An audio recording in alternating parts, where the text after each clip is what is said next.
talking today about using R for remote sensing. So just a little bit about what R is. The full name is R Statistical Software. It's been used a lot in statistics and some other disciplines, and it's pretty mature for statistics, but not as mature for some tangential areas like spatial analysis, because that's not its main purpose, but it's been increasing over the years, its utility for other things. So R is the actual programming language, and then the most commonly used IDE or integrated development environment is RStudio, and that has both open source or enterprise versions. And so if most of us are using it, we would just download and install the open source version of RStudio. And in the demonstration, you'll see I use it, so you'll be able to see it. You don't have to use RStudio. You can run R on a console or other, development environments if you want to. And then, yeah, so the main website for it is that CRAN, which stands for the Comprehensive R Archive something, I don't remember. And that is where a lot of the packages are that you would download. And so there's a very nice streamlined process for accessing packages that are fully developed. And then for stuff that's still in development, obviously you can use GitHub or other repositories. I just wanted to talk a little bit about why you might want to use R for remote sensing or GIS applications rather than using NV or GIS or graphs or ArcGIS or any other kind of software. And the most common thing I've seen in some of the reading I've done, both in some like academic papers that justify creating these spatial packages and in some of the GIS books that I used for my capstone project, is they would emphasize having control over the algorithms used. So a lot of the time, at least with ArcGIS, or NV and other things, you have limited control, or you don't necessarily know exactly what algorithm is being used, or you don't get to implement something that you want to use yourself. So that's the biggest thing I've heard. Now the downside of that is now you have control, so now you're responsible for the algorithms used, and you need a lot more I think knowledge and expert knowledge in order to make good decisions. Another reason why you might want to use R is basically the same reasons that you would use IDL, and that's you can automate things, it's reproducible, you can put it on GitHub, or you can put it wherever, and other people, when you publish a paper, other people can download what you did and redo it or modify it slightly for their applications. And so it's really a good tool scientifically, both for the peer review process and also to save time, so that we can compare each other's work and we can build on each other's work and that kind of thing. On the right-hand side of the slide, I have just some of the backbone packages that allow us to really work with spatial data in R. These aren't specific to remote sensing per se. Simple features is the standard for representing spatial information, especially vector data. And the raster package is good for memory management with raster data, because R uses RAM. And so if you're working with rasters, it can be very easy to crash your computer. So the raster package basically lets you manipulate the raster without loading it into RAM, among other things. And then there are additional packages that build off of these that give you more specialized functions.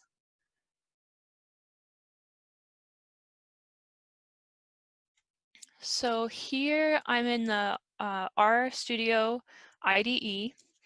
Here I have, in the center, I have what's called a markdown document. And you can do a script. You don't have to do it this way.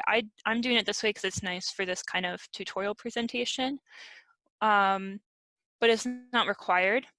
one of the nice things about the Markdown document is it lets you combine text like this and code chunks like this very nicely. Also output images and things like that all in one document. And when you're done with it, you can turn it into an HTML or PDF or a Word document.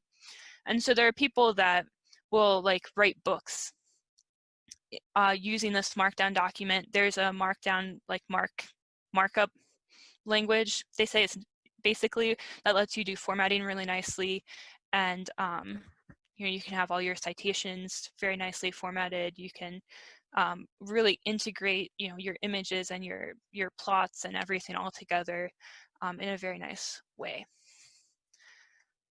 Here on the upper right-hand corner, we have the environment, which is kind of similar to like your layer manager in GIS software. Basically, it will tell you all the data that you have loaded. Oftentimes, when you have problems using R, it's a problem with the global environment. So there's that, and then down in the right-hand corner, we have a lot of useful things, including files. This will display things if we want it to display here instead of in the document. We can access all the packages that we need to. I'll show you how we can use the help screen really easily, and that's it, I think. And then finally in the bottom here, we can run things from the console, or we can run things from the Markdown document, and we can go back and forth like seamlessly. So I'll do that as well.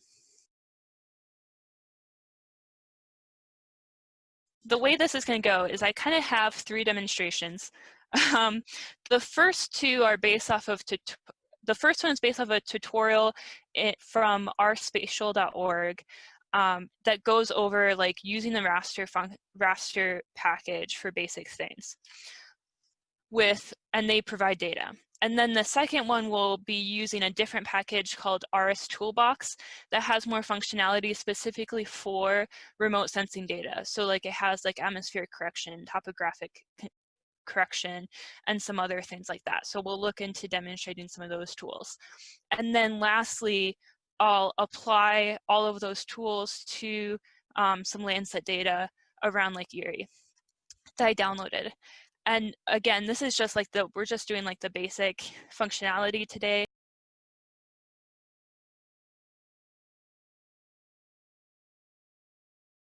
The first chunk here, it says library raster. And raster is a package that has a bunch of pre-built functions in it. So I can either press this green button, the green arrow button, in order to run it, or I can use a shortcut on my keyboard. And then whenever we run something, it will tell us in the console as well that we ran it if there's not other output. So then what I want to do is I want to read in some data. This is data that I downloaded for the tutorial. So it's like for our labs. It's already kind of set up for us. And so here I want to just create a bunch of file names to open. Specifies the band number, and so then we can check that the file names look okay. And this here is the stack function from the raster package, and that will open all of the files as one like raster stack, and so they're all connected in one data structure. So that runs, and then we can view what we have. And so this is nice. So we can see the class of the data. It's a raster stack, like I said. It gives us the dimensions, the resolution, the spatial extent, the coordinate reference system that's used. And then this is saying the names of each file, and these names are really long. So I'll change them in a minute and they'll look better. And then like the minimum and maximum values. So here in the next one, I'm just changing the names so that they look better. So instead of having these kinds of long names that admittedly have a lot of important information that you might want to keep, like the date. However, for the purposes of this tutorial, we don't need that. So I'm just changing them to be named like band 1, band 2, and so on.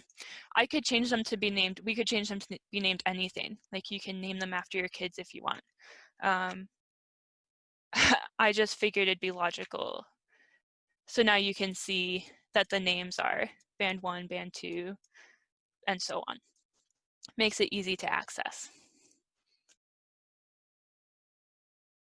We're just displaying it as Grayscale, a few of the bands as Grayscale images. It's kind of small because we split up the display screen into 4. But the point here is just that you can display individual bands as Grayscale images if you want to.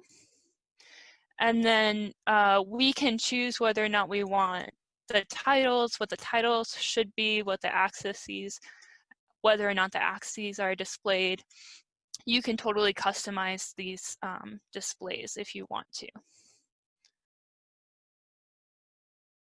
If we don't know how to use a function, what you can do is you can type question mark and then the name of the function.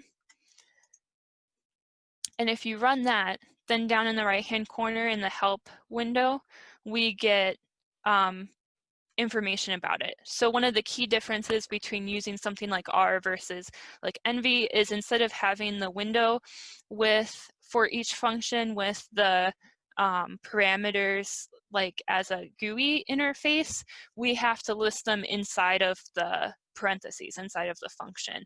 So if you don't know what the parameters are, then obviously that's a problem. So one of the ways you can find out what they are is by just doing this help function, like looking it up in the help help window. You get a description of what it is. You get the function and then each parameter along with the default value. The only thing we have available here is linear or histogram. So that's definitely a limitation. I looked around to see if there were other stretch options in other packages, but the ones that I saw mostly just do linear or histogram stretch. So that's not as extensive as what Envy provides. So now that we know what the parameters are for the plot RGB function, we can specify our raster is L8, the bands that we want to be used, that the stretch is going to be linear, that we want axes on, and the title. And we just run that, and we get a true color composite image. If you want to specify an extent, so what I've done here is I've gone down to the console, I've copy pasted this, so that now instead of instead of coming up here on my markdown document, it shows up here, and then I can interactively select an extent that I want. So I'm going to say E equals draw extent, and then hit enter. And now you can see there's not a left arrow next to this, and so it's still running. Now I have a cool little new cursor, and I can specify the area I want to select. So it's hard to see, but I have a red box here specifying this area. And now that information is in E. So now I can say, I can print that, and you can see that I just created an extent object with these values. And then I can use that for zooming in, I can use that for cropping the image, I can for defining an ROI if I'm doing some kind of classification. So that's just one way you can work interactively. It's definitely not as smooth as working with Envy. Like you can roam around and do all these nice things with Envy as far as that goes. So it's not as much fun, I guess. But you do have some interactive capacity. in this environment alone. Here, I just want to show you can set the transparency, and then we can do a false color composite, get that beautiful red color. We can select just the first 7 bands. So remember we had, let's print out what we have. We have 11 bands, and the last few bands of Landsat are the thermal bands, so we don't need those. So we're just selecting the first 7. So after running the subset function, you can see we just have 7 bands now.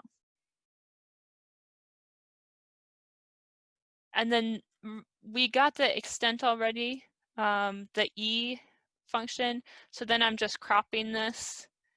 And then we can plot. Great. So now we have a cropped version of our image. Looks like we have a river. This is still true color. We can do a scatter plot matrix with this is with the first 2 bands. So the ultra blue band 1 versus 2, and you can see that they're very highly correlated, so they're giving us pretty much the same information in this scene. So we probably only need one of them if we're doing any kind of analysis. We can do the same thing with red versus near infrared. So these are less highly correlated as we would expect. We get the I really like this actually because you get the histogram, you get the scatter plot, you get the correlation. I thought that was a quite nice default.